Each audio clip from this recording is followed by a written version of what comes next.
wasn't perfect. I don't claim to be. This is a learning series. Slide guitar completely changed how I think about tone, how I think about pitch, and especially how I think about intonation on a guitar. Let me tell you why. By the end of this video, I hope that you too will understand and obtain an interesting approach to slide guitar, which could be applied to many different instruments and many different principles in life. One of the most difficult things about slide guitar is naturally it's fretless, so you have to be super on it with intonation. What this taught me was to really use my ear, to listen to the recordings and to try and copy what I was hearing on the recordings. This can be applied to many different elements. I'm also a fiddle player, so it's also applicable there. I thought that could help my intonation on the slide guitar, but with the slide it's very different.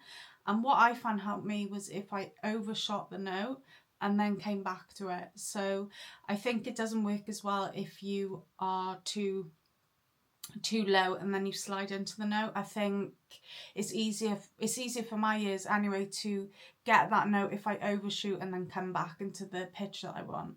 So another thing that slide guitar taught me was that you really have to feel the notes, feel the emotion in the notes. It's not about showing off and doing fast riffs, stuff like that. It's really about feeling the emotion. I know that sounds so cheesy, but it's true. It's true in my opinion. You don't get frets to hide behind. You're quite exposed playing slide, and even the cover I shared at the start of this video, I thought it sounded pretty good. I did mix it with the various things in the door, but I thought it sounded good, and when I listened back I was like, oh, this is so like out of pitch, you know, but I'm sharing it anyway because this is a learning process and it's a real process. It's not fake, you know. I have learnt this for 10 days, and from day one you could see my level, and now at day 10. And I will continue learning it. Really key insight for me when learning slide guitar, and something I learned when I was learning that George Harrison riff, was instead of trying to learn the riff immediately with the slide, go back to the normal way of playing guitar and really get the riff under your fingers, and then you can go into the slide. Again, it's about simplicity and breaking down the process.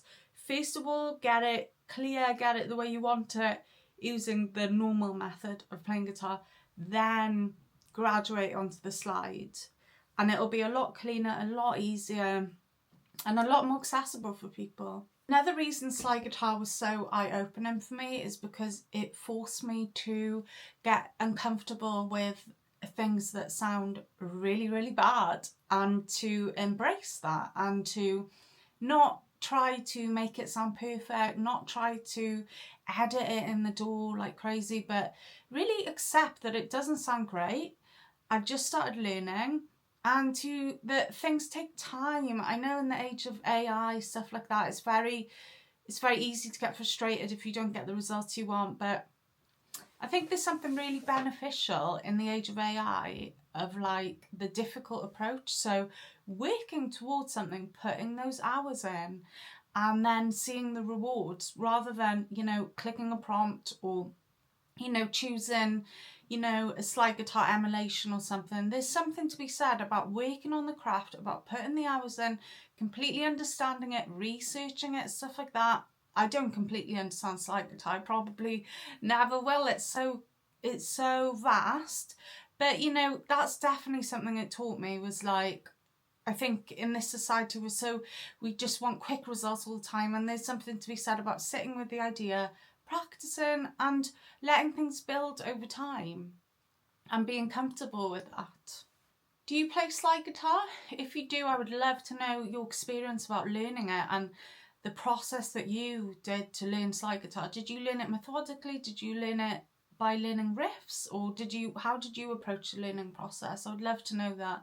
So thank you so much for sticking with me. If you did indeed stick with me for these 10 days, it's been quite a mission to edit all this, so I hope it brought you some kind of value, and feel free to, you know, the usual stuff, like and subscribe and share this video if you find it insightful, and I'll be doing more on production, mixing, being a general musician and all that good stuff. So diolch am gwrando.